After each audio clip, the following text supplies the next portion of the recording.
Okay. Hello everyone. I hope you guys are doing great. In this short video, we'll try to revise essay 705 and we'll try to also discuss some drafting related questions जो ICAI आपसे 705 essay में पूछ सकते हैं. सबसे पहला चीज, what is the name of essay 705? Modification to the opinion. तो क्वेश्चन नंबर 1 ये आता है, how many types of modifications do we have? 3. कौन कौन सा? Qualified, adverse and disclaimer. अब क्वेश्चन ये आता है, नॉर्मली एज पर 705 मॉडिफिकेशन कब आना चाहिए? देयर आर 2 सर्कमस्टेंसेस, ऐसा बोला जाता है. इन 2 सर्कमस्टेंसेस के केस में हमारे रिपोर्ट में मॉडिफाइड ओपिनियन आना चाहिए. पहला क्या बोलता है, जब ऑडिटर कंक्लूड करता है based on sufficient and appropriate audit evidences obtained कि both financial statements are not free from material misstatements. मतलब आई कंक्लूड, मुझे एविडेंस मिला है that there are material misstatements. इस केस में मॉडिफाइड ओपिनियन आएगा. कौन सा मॉडिफिकेशन कब आएगा वो बाद में बताएंगे. मॉडिफाइड आएगा ये कंफर्म है because there are material misstatements. या सर आपको sufficient and appropriate audit evidence नहीं मिला है जिस वजह से आपको लगता है शायद गलतियां हो सकती है. तो पहले वाले में गलतियां मिली है, दूसरे वाले में सफिशिएंट एंड अप्रोप्रिएट एविडेंस ही नहीं मिला है, इसलिए आपको यह बोलना मुश्किल है that financial statements are free from material misstatement. मतलब दूसरे वाले में लगता है there can be possible material misstatements. पढ़िए मेरे साथ में, एज पर 705 2 केस में मॉडिफाइड ओपिनियन आना चाहिए. जब ऑडिटर कंक्लूड करता है based on evidences obtained that financial statement as a whole are not free, मतलब आपको गलतियां यहां पे मिल चुकी है, दे हैव बीन डिटेक्टेड. दूसरे वाले में you are not able to obtain sufficient and appropriate audit evidence to conclude that they are free. मतलब यहां पर आपको लगता है there can be possible material misstatement. इन दोनों चीजों के बेसिस पे अब आपको एक टेबल दिमाग में रखना पड़ेगा. This table will tell you, यहां तो गलती मिली है, यहां लगता है there is a possible material misstatement. इन दोनों की वजह से देयर इज अ टेबल. ये टेबल आपको मदद करेगा डिसाइड करने में कौन सा मॉडिफिकेशन कब आना चाहिए. अब obviously to understand the table हमें पहले 2 चीजें समझनी चाहिए. ये दोनों मेरे फैक्टर्स है, फैक्टर 1, फैक्टर 2. जिन फैक्टर्स के बेसिस पे अब डिसाइड करने वाले हो कौन सा मॉडिफिकेशन कब आएगा, कौन से 2 फैक्टर्स हैं. पहले मैं ये देखूंगा किस मैटर की वजह से मॉडिफिकेशन आया. नंबर 1 जो गलतियां मिली है उसकी वजह से मॉडिफिकेशन आया, या जो ऊपर मैंने बताया कि पॉसिबल मटेरियल मिसस्टेटमेंट हो सकता है उसकी वजह से मॉडिफिकेशन आया. ये दोनों क्या है? Nature of matter. So nature of matter जिसकी वजह से मॉडिफिकेशन आ रहा है, यह है मेरा फैक्टर नंबर 1. फिर मुझे देखना पड़ेगा जो गलती मिली है या जो गलतियां हो सकती है, उसके लिए एक वर्ड देखना पड़ेगा मुझे. That word is called as pervasive. Because table में आप नोटिस करेंगे जहां परवेसिव नहीं है आंसर इज क्वालिफाइड, जहां परवेसिव है आंसर आपका क्या हो जाएगा? चेंज हो जाएगा. So what is pervasive? Let's understand the definition of pervasive. सुनिए, परवेसिव बोलने के लिए इन्होंने एक डेफिनेशन दिया है, वहां क्लियरली बोला है use this word only in the context of misstatement. जब मुझे कोई गलती मिल जाए या मुझे लगे गलती हो सकती है, उस कंटेक्स्ट में ही वर्ड परवेसिव के बारे में सोचना है. मतलब ऑडिटर ये वर्ड कब यूज करता है? जब उसे गलती मिले या उसे लगता है गलती हो सकती है, तब वो वर्ड परवेसिव के बारे में सोचेगा. मतलब मुझे ये यूज कब करना है, वो पहले लाइन में बोला है it is a term use in the context of misstatement. या तो उन गलतियों का इफेक्ट जो मुझे मिल गई है या जो गलतियां हो सकती है, उनका इफेक्ट अगर इवैल्यूएट करना है तो उसके लिए मुझे कौन सा वर्ड कंसीडर करना चाहिए? परवेसिव. अब सर परवेसिव है क्या? इन्होंने बोला ऑडिटर के जजमेंट में, आई रिपीट, इन्होंने बोला ऑडिटर के जजमेंट में देयर आर 3 कंडीशंस. तीनों में से एक भी कंडीशन अगर ऑडिटर के जजमेंट में फुलफिल होती है, मतलब क्या है ना, आपको गलती मिली या लगता है गलती हो सकती है, अब आपको सोचना है इन तीनों में से एक भी कंडीशन फुलफिल होती है क्या? अगर हां तो यह कहलाएगा परवेसिव सिचुएशन. अगर ये तीनों में से एक भी कंडीशन फुलफिल नहीं होती तो आप क्या बोलोगे? ये परवेसिव नहीं है. तो कब डिसाइड करेंगे परवेसिव है कि नहीं है? जब मुझे गलती मिलती है या लगता है गलती हो सकती है। उसमें 3 कंडीशन दी है। नंबर 1, मुझे लगता है इस गलती का इफेक्ट जो है एक एरिया में नहीं आएगा, इसका इफेक्ट मल्टीपल एरियाज में आएगा। मतलब sir it will not be a local level error. सिर्फ इन्वेंट्री में गलती नहीं है, इन्वेंट्री के साथ रिसीवेबल में भी गलती है, पेएबल में भी गलती है, सेल्स में भी गलती है, परचेज में भी गलती है, प्रोविजन फॉर डाउटफुल डेट्स में भी गलती है। मतलब the effect is moving to multiple areas. Pervasive effects वो होते हैं जो ऑडिटर के जजमेंट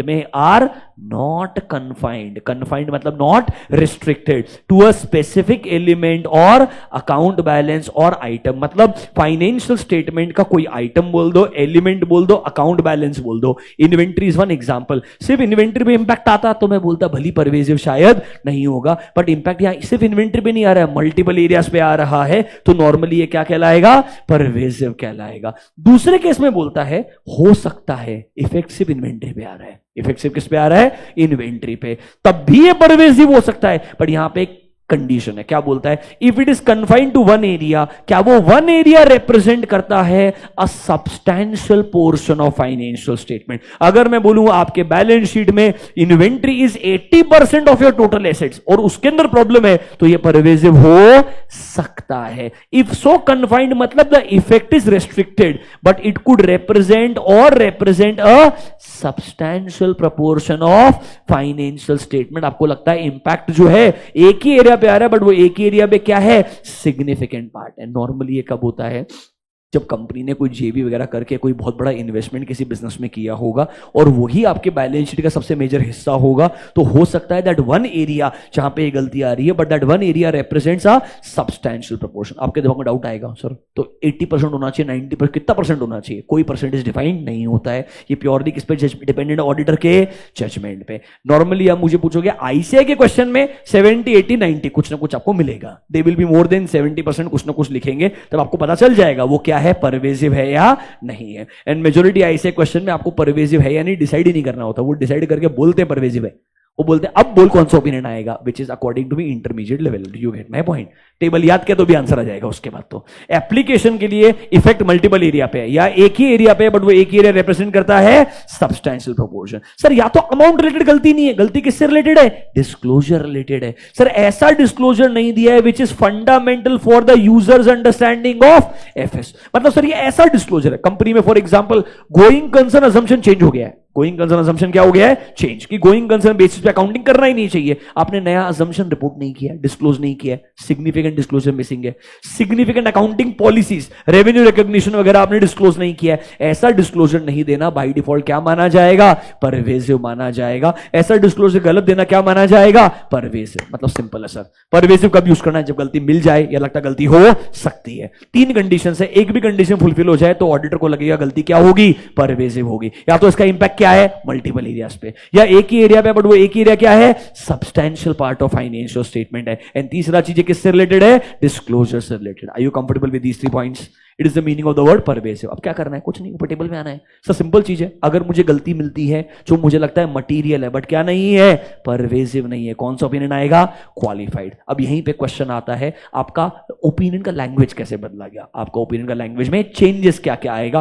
3 सैंपल ऑप्शन दिखाता हूं, 3 ऑप्शन देखिए, लैंग्वेज साथ साथ में एक्सप्लेन कर दूंगा, कोई दिक्कत नहीं आएगा। आइए लुक एट 3 एग्जांपल्स क्विकली। तीनों एग्जांपल के साथ साथ में मीनिंग भी आपको समझ में आ जाएगा। इलस्ट्रेशन नंबर 1 जहां पे कौन सा ओपिनियन दिया है?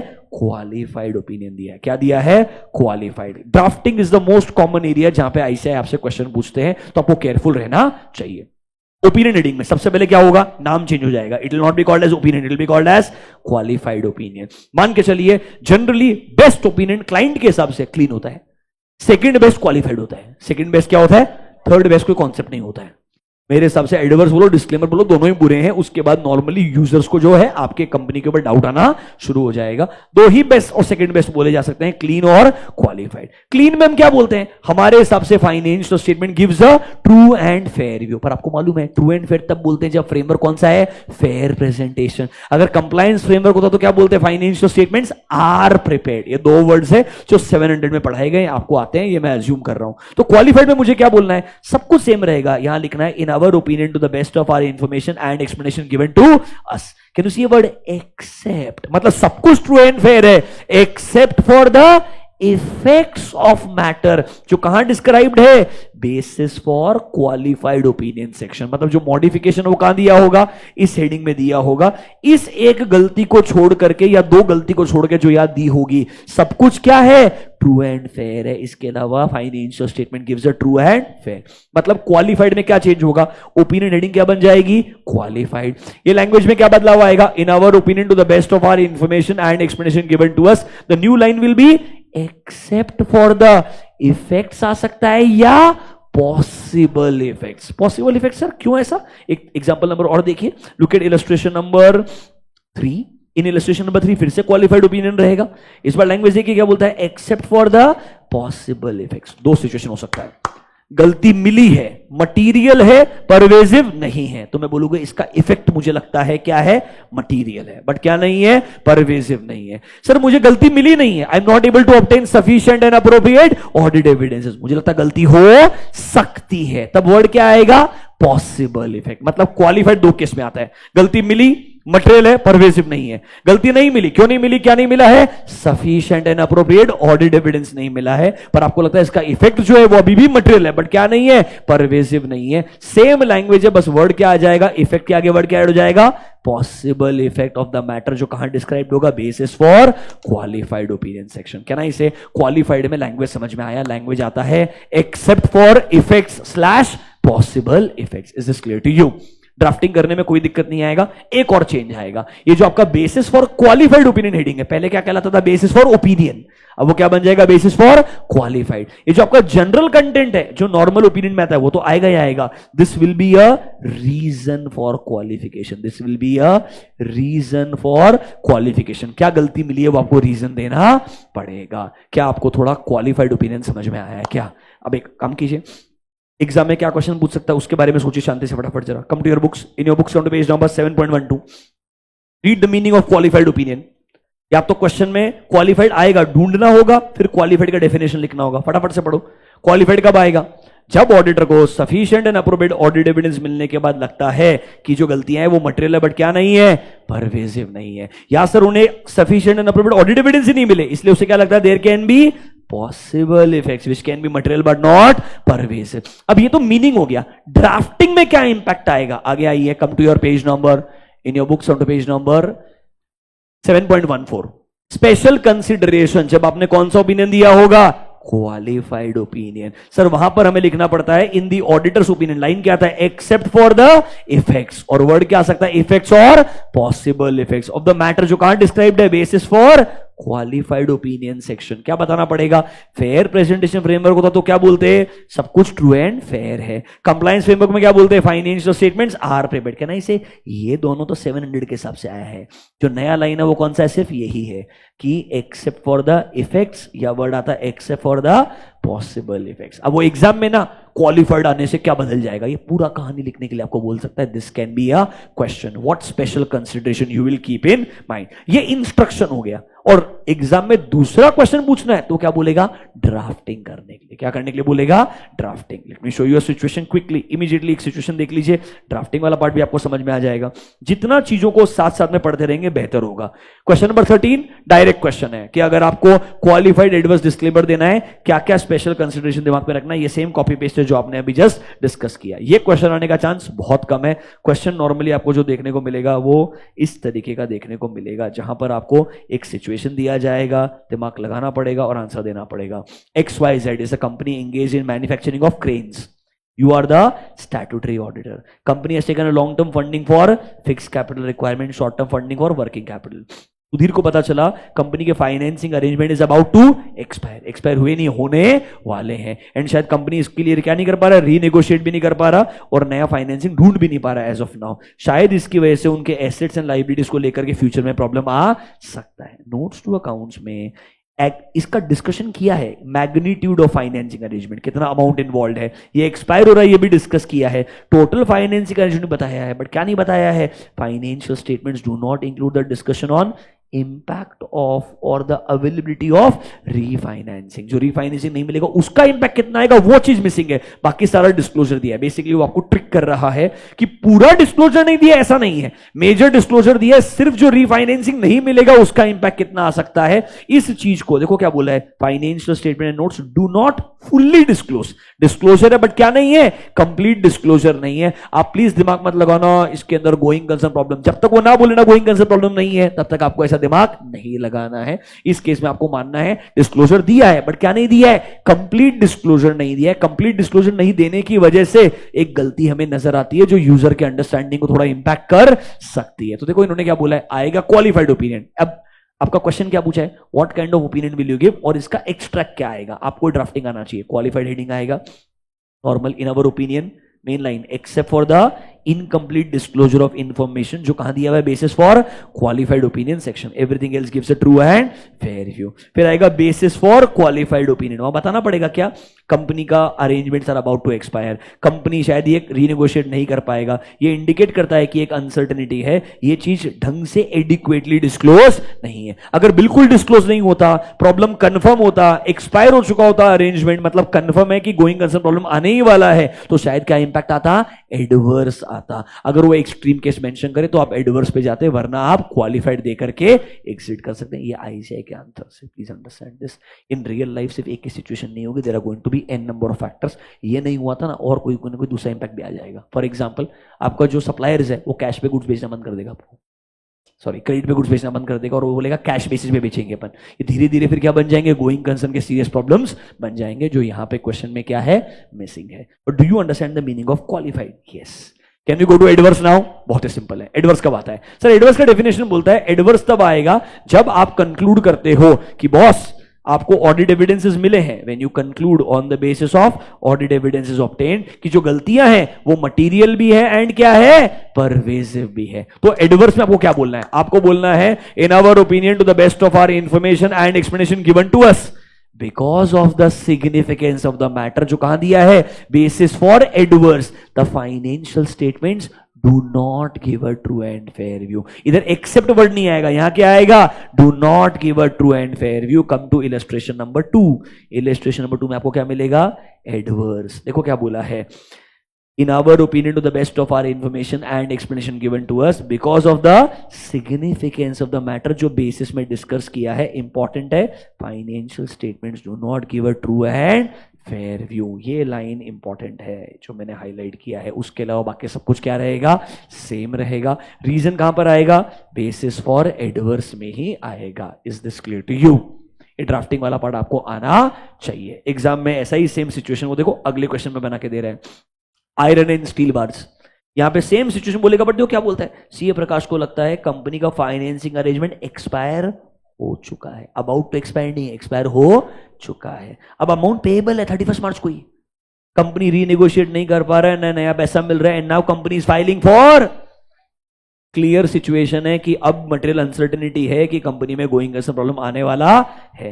कंपनी का फाइनेंशियल स्टेटमेंट में ये मैटर डिस्क्लोज ही नहीं किया है, कहना इसे सीरियस इशू मैनेजमेंट छुपा रहा है। हाँ, इस बार गोइंग कंसर्न प्रॉब्लम कंफर्म है, मैनेजमेंट इसको मान ही नहीं रहा है, बिल्कुल डिस्क्लोजर नहीं दे रहा है। कौन सा ओपिनियन देना पड़ेगा, एडवर्स। देखो इस केस में क्लियरली बोलेगा कि यहां पे ऐसा डिस्क्लोजर नहीं देने से सिग्निफिकेंट इंपैक्ट आएगा, इसलिए आपको क्या देना है, एडवर्स। अब कैसा आएगा, एडवर्स ओपिनियन की हेडिंग आएगी, standard line, in our opinion to the best of our information because of the omission of information, जो बेसिस में दिया हुआ है, the financial statements do not present fairly, या मैं बोलूंगा financial statements do not give a true and fair view, दोनों में से कुछ भी यूज कर सकता हूं। एंड बेसिस फॉर एडवर्स में मुझे क्या देना पड़ेगा, रीजन देना पड़ेगा, सेम कहानी लिखनी पड़ेगी और बोलना पड़ेगा फाइनेंशियल स्टेटमेंट में ये फैक्ट मिसिंग है जो कि बहुत सीरियस है। Is this clear to you? आपको ड्राफ्टिंग वाला पार्ट आना चाहिए, at the same time adverse का डेफिनेशन लिखना भी आना चाहिए। So you should ideally write the meaning of adverse, जो मैंने यहां पे दिया हुआ है पेज नंबर 7.13 पे, जो मीनिंग ऑफ एडवर्स दिया है। फिर नीचे स्पेशल कंसिडरेशन पढ़ने चाहिए आपने कि भाई अगर एडवर्स आए तो क्या होगा, कुछ नहीं, एक ही लाइन आएगा कि भाई because of the significance of matters described in basis for adverse opinion section, हमें बोलना पड़ेगा financial statements do not give a true and fair view, या बोलना है they do not present fairly, ऐसा आपका लैंग्वेज आना चाहिए। Is this clear to you?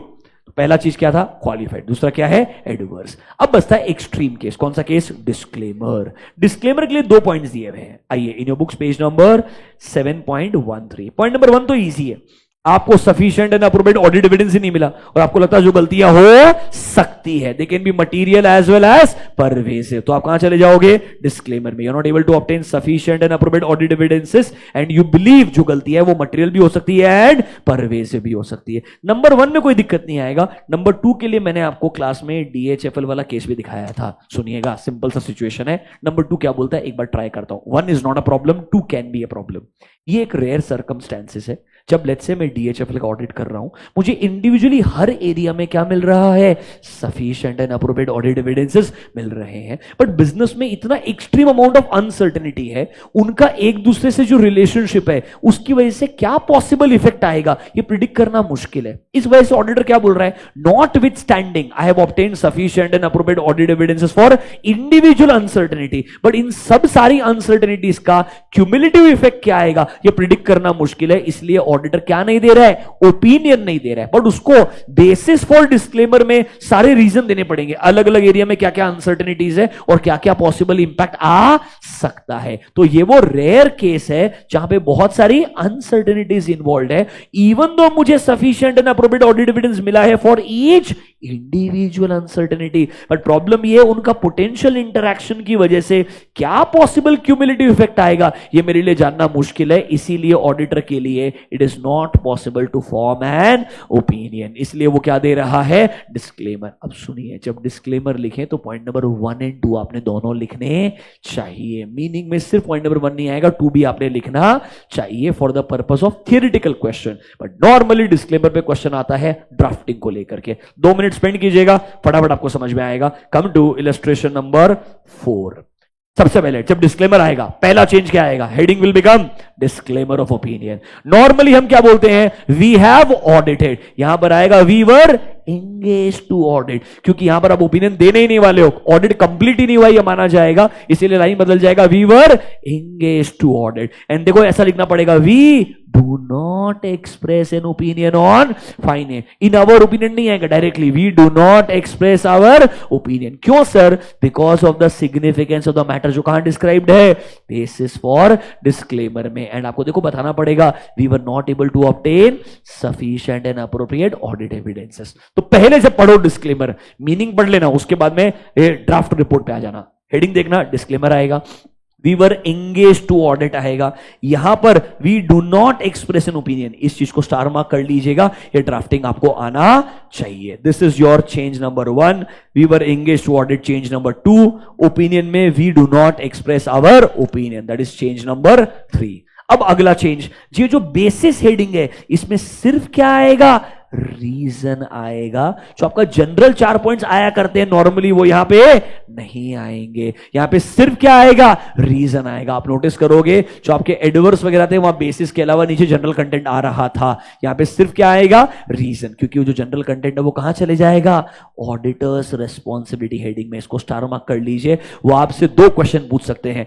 Auditors responsibility में क्या आता है ये पूछेंगे, या डिस्क्लेमर जब आया तो ऑडिट रिपोर्ट में क्या नहीं आता है। 2 क्वेश्चन, या तो ऑडिटर्स रिस्पॉन्सिबिलिटी में क्या आता है, या दूसरा जब डिस्क्लेमर आया तो आपके ऑडिट रिपोर्ट में क्या मिसिंग है। क्या मिसिंग है वो छोड़ दो, ऑडिटर्स रिस्पॉन्सिबिलिटी में क्या आएगा वो समझो। 3 पॉइंट है। पहला पॉइंट जो नॉर्मली हम बोलते हैं, हमने ऑडिट कैसे करना चाहिए? As per assess. तो यहां पहला स्टेटमेंट लिखना पड़ता है, our responsibility is to conduct the audit in accordance with SAs and हमें रिपोर्ट इशू करना है। हाउएवर यहां बताना पड़ेगा हम क्या ऑब्टेन नहीं कर पाए? Sufficient and appropriate audit evidence obtain नहीं कर पाए। So this is your point number 1, this is your point number 2। तीसरा चीज हमें बताना पड़ेगा, हम ऑडिट के लिए जब अपॉइंट किए गए थे, we are still independent of the company and we have complied with all ethical requirements. हमने रिस्पॉन्सिबिलिटी को क्या किया है? फुलफिल किया है। हम इंडिपेंडेंट है एंड हमने एथिकल रिस्पॉन्सिबिलिटी को क्या किया है? फुलफिल किया है। जनरली ये चीजें, ऐसा लैंग्वेज कहां आता है?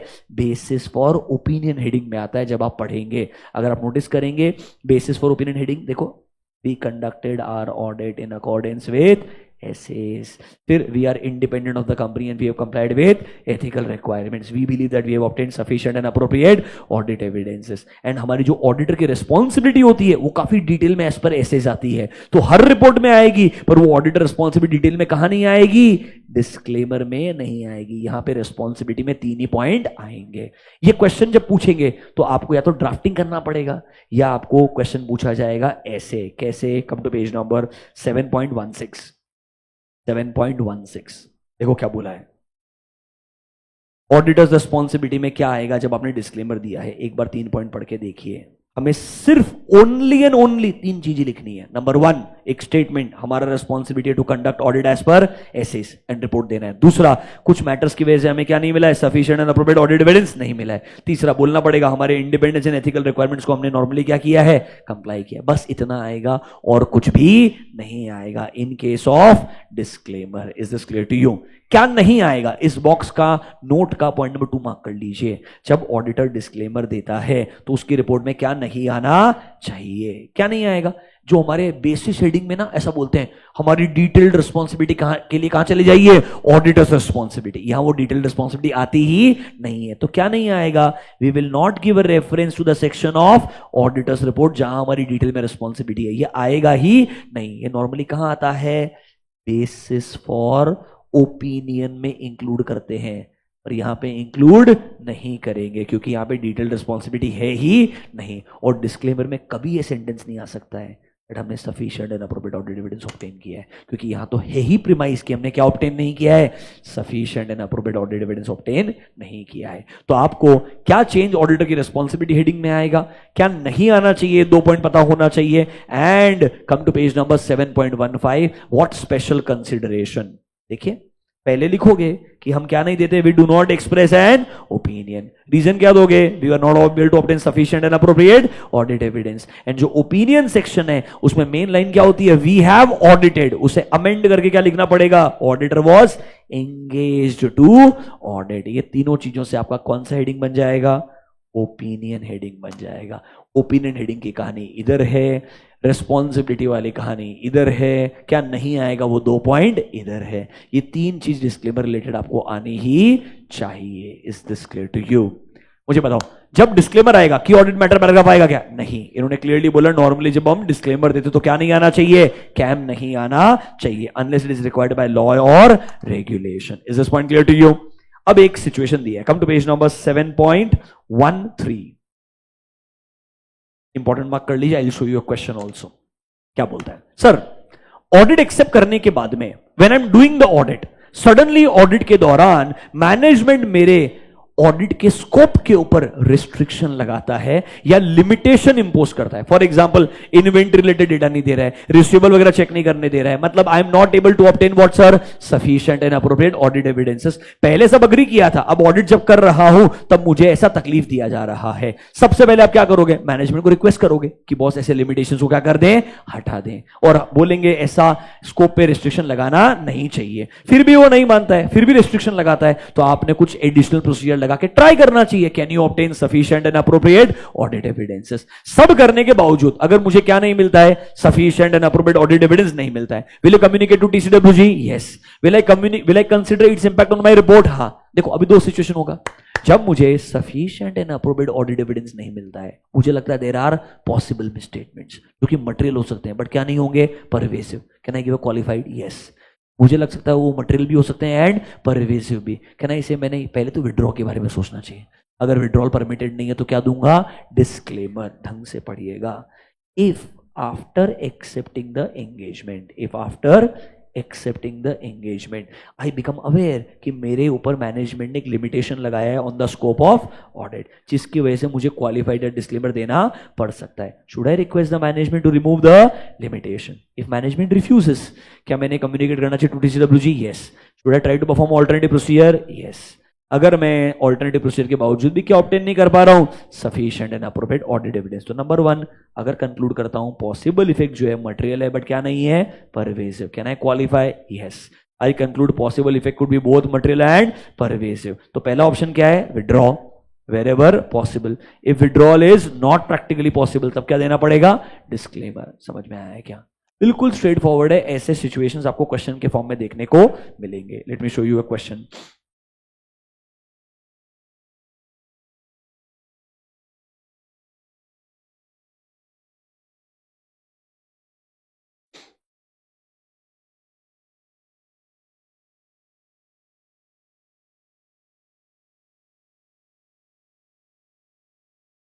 There is one on 27 and ऐसा एक क्वेश्चन और है जो और डिटेल में.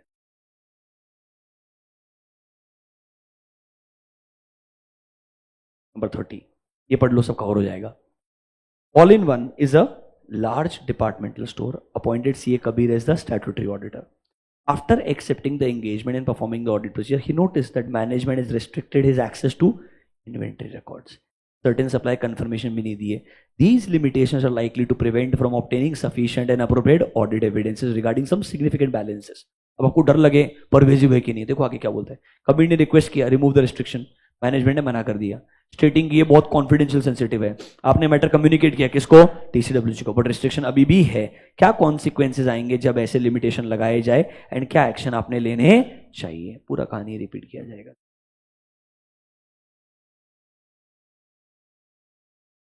If the auditor considers withdrawal, तो मेरे को विड्रॉ करने के बाद रिस्पेक्ट अथॉरिटी को बताना पड़ेगा. और अगर विड्रॉ नहीं कर पाऊं तो क्या देना चाहिए, मैंने डिस्क्लेमर देना चाहिए.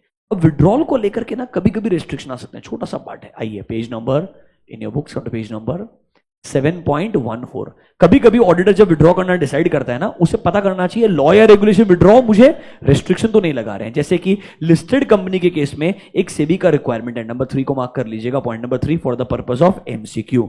इन case of a listed company क्या होता है, क्वार्टरली रिजल्ट्स का हमें क्या करना पड़ता है, एलआर करना पड़ता है. क्या करना पड़ता है, एलआर, लिमिटेड रिव्यू. तो सेबी ने क्या बोला है, सर अगर ऑडिटर रिजाइन करना चाहता है, mark this line, with in 45 days from the end of any quarter. Let's say quarter 1 खत्म हो गया, quarter 1 खत्म होने के बाद में 45 days के अंदर अंदर मैं रिजाइन करना चाहता हूं, तो मैं रिजाइन करूंगा, पर उसके लिए पहले मेरे को जो Q1 खत्म हो गया उसके ऊपर क्या देना पड़ेगा, मेरा एलआर रिपोर्ट देना पड़ेगा. Auditor have to before such resignation issue a audit और एलआर रिपोर्ट. अगर 45 डेज के बाद रिजाइन करता हूं तो मेरे को Q1 पे भी रिपोर्ट देना पड़ेगा, Q2 पे भी रिपोर्ट देना पड़ेगा. आफ्टर 45 डेज अगर रिजाइन करता हूं from the end of any quarter, तो मुझे एलआर रिपोर्ट देनी पड़ेगी for such quarter as well as for the next quarter, क्योंकि ऑलमोस्ट सेकंड क्वार्टर भी क्या होने वाला होगा, खत्म होने वाला होगा. और उन्होंने बोला अगर आपने 3 क्वार्टर के लिए रिपोर्ट दे ही दी है तो चुपचाप साल भर का रिपोर्ट दे करके जाओ. लिस्टेड कंपनी को बीच मझधार में मत छोड़ के जाओ. बात समझ में आया है? Basically not allowed in simple terms. Do you understand this? ऐसे रेस्ट्रिक्शन आ सकते हैं. अगली बार पता है क्या करेगा, क्वेश्चन में कॉन्सिक्वेंसेस पूछेगा, फिर बोलेगा रेस्ट्रिक्शन विड्रॉल अलाउड नहीं है बाय सेबी. 45 डेज का लॉजिक देगा, फिर बोलेगा अब विड्रॉ नहीं करता तो क्या करेगा, तो क्या करना चाहिए, डिस्क्लेमर. क्या देना चाहिए, डिस्क्लेमर. ऐसा कॉम्बिनेशन सिचुएशन आ सकता है. 705 पढ़ते वक्त आप लोग सबसे पहले क्या पढ़ेंगे, मेरे हिसाब से सबसे पहले आपने पढ़ना चाहिए टेबल. क्या पढ़ना चाहिए, टेबल. इस टेबल से आपको समझ में आएगा किस सिचुएशन में क्या होगा. 2 नेचर ऑफ मैटर पता होने चाहिए, परवेजिवनेस को इवैल्यूएट करना है, उसके लिए परवेजिव का डेफिनेशन आना चाहिए. टेबल पढ़ना है, परवेजिव में जो 3 कंडीशन दी है वो तीनों कंडीशन आपने पढ़नी चाहिए. उसके बाद नीचे आइए, can you see definitions, qualified का, एडवर्स का, डिस्क्लेमर का. ऑनेस्टली स्पीकिंग सिर्फ डिस्क्लेमर का पढ़ो तो चल जाएगा, क्वालिफाइड एडवर्स इतना स्ट्रेट फॉरवर्ड है, सबको समझ में आ जाएगा. टेबल देख के डेफिनेशन लिख सकते हो. डिस्क्लेमर क्यों पढ़ना है, क्योंकि उसका पॉइंट नंबर 2 क्या है, थोड़ा अलग है. वो वहां पर मल्टीपल अनसर्टेनिटीज इन्वॉल्व है. इवन दो हर एक अनसर्टेनिटी के लिए एविडेंस मिला है, उसका पोटेंशियल इंपैक्ट जो है वो डेंजरस हो सकता है, इसलिए आप डिस्क्लेमर दे रहे हो, ये आपको आना चाहिए. सो ओनली डिस्क्लेमर का पॉइंट नंबर 2 भी पढ़ लिया तो समझ में आ जाएगा. 1 is again straight forward. Consequences, ये इंटर में भी पढ़ा था, फाइनल में भी पढ़ा है. ऐसा क्वेश्चन फाइनल में बेहतर तरीके से आ सकता है, ये डेफिनेटली रीड करना चाहिए. आगे आइए सीधा नेक्स्ट पेज. स्पेशल कंसीडरेशन दिख रहा है क्या, इसमें मेरे हिसाब से अगर आप मुझे पूछोगे स्पेशल कंसीडरेशन, आप एक बार क्वालिफाइड एडवर्स पढ़ना, बट मेरे हिसाब से आपको समझ में आ जाएगा. इधर क्या है, एक्सेप्ट फॉर द इफेक्ट्स और पॉसिबल इफेक्ट्स. इधर क्या बोलता है, financial statements do not give a true and fair review. Question पूछने का प्रोबेबिलिटी सबसे ज्यादा किधर है, डिस्क्लेमर के ऊपर है, क्योंकि डिस्क्लेमर में तीनों सेंटेंस क्या है, अलग है. देखो ये गाइडेंस दे रहा है कि ड्राफ्टिंग कैसे होगा. हमको बोलना है वी हैव ऑर्डिनेटेड के जगह वी वर एंगेज्ड. हमें बोलना है इन आवर ओपिनियन के बजाय we do not express our opinion. फिर बोलना है we were not able to obtain sufficient and appropriate. और इसलिए तीनों पॉइंट ज्यादा क्रिटिकल बन जाते हैं. Is this clear to you? Last part, एक आखिरी चीज बची है, वो एक्सप्लेन करेंगे, then our revision will be over. Auditor responsibility heading में क्या आएगा, ये चेंज आपको ऑलरेडी पता है। लास्ट पार्ट पेज नंबर 7.15, छोटी सी चीज है, इसमें पॉइंट नंबर 2 को मार्क कीजिए, 3 को मार्क कीजिए, 4 को मार्क कीजिए। सुनिए शांति से, 1 मिनट में तीनों पॉइंट क्लोज करेंगे।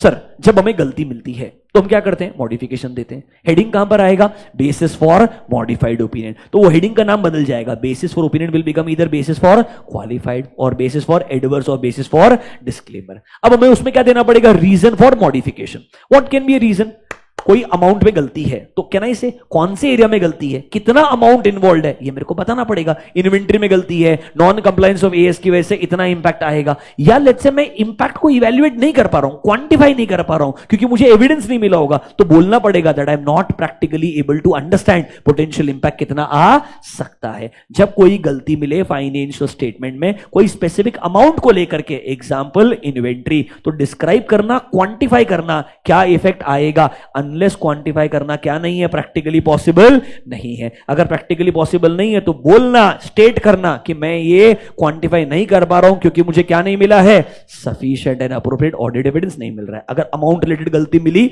तो ऐसे एक्सप्लेन करोगे। कभी कभी आपको कुछ डिस्क्लोजर देना होता है, आपने वो डिस्क्लोजर दिया ही नहीं है, लेट्स से पेंडिंग लिटिगेशन के रिगार्डिंग कंटिंजेंट लायबिलिटी के फॉर्म में डिस्क्लोजर देना था, तो सर डिस्कस करो क्या डिस्क्लोजर नहीं दिया विद TCWG, उन्हें बोलो इसको डिस्क्लोज करने के लिए, नहीं करते हैं तो बेसिस फॉर ओपिनियन में बोलो कि आपने ये इंफॉर्मेशन को डिस्क्लोज नहीं किया है। और लॉ या रेगुलेशन प्रोहिबिट नहीं करते हैं तो जो डिस्क्लोजर उन्होंने नहीं दिया है मुझे बेसिस हेडिंग में बताना चाहिए कि उस डिस्क्लोजर का इंपैक्ट क्या आ सकता है, ताकि यूजर को पता चले ये डिस्क्लोजर नहीं दिया गया है। अब एक वर्ड होता है that is called as narrative disclosure. ये जो पेंडिंग लिटिगेशंस होते हैं ना, इनको हम नैरेशन के फॉर्म में डिस्क्लोज करते हैं। केस फाइल किया गया, प्रिलिमिनरी इंपैक्ट इतना आया, हमने थर्ड पार्टी एक्सपर्ट को हायर किया, इतना इंपैक्ट आया। ये नैरेटिव डिस्क्लोजर्स में कभी कभी चीजें मिसलीडिंग हो सकती है, इनकम्प्लीट हो सकती है। अगर आपको लगता है डिस्क्लोजर है पर थोड़ा सा बराबर से मिसलीडिंग है, ढंग से नहीं दिया है, तो क्या चीज मिसिंग है ये आपको डिस्क्राइब करना चाहिए under basis for modified opinion section. Remember, complete disclosure नहीं देना बहुत सिग्निफिकेंट होता है। डिस्क्लोजर देना, छोटा मोटा चीज मिस कर देना, इनएडिक्वेसी, मटेरियल मानते पर क्या नहीं मानते हैं, परवेसिव नहीं मानते, इस केस में फिर भी क्या चल जाएगा, क्वालिफाइड। ये 3 आपको एक्सप्लेनेशन देता है कि कैसे बेसिस फॉर ओपिनियन हेडिंग को बनाया जाता है। इधर थोड़ा सा ड्राफ्टिंग रिलेटेड क्वेश्चंस पे केयरफुली ध्यान रखिएगा। थोड़ा बहुत 4 मार्क के लिए कॉन्सिक्वेंसेस, मेरे को अगर इंपोज कर दिया लिमिटेशन काम करने के लिए तो मैं क्या करूंगा ये आपको पता होना चाहिए। This is what you should keep in mind. According to me एकदम शॉर्ट के अंदर इतना आपको 705 में आना चाहिए। अभी good, that's all. Thank you guys, will stay connected for the next revision. Thank you.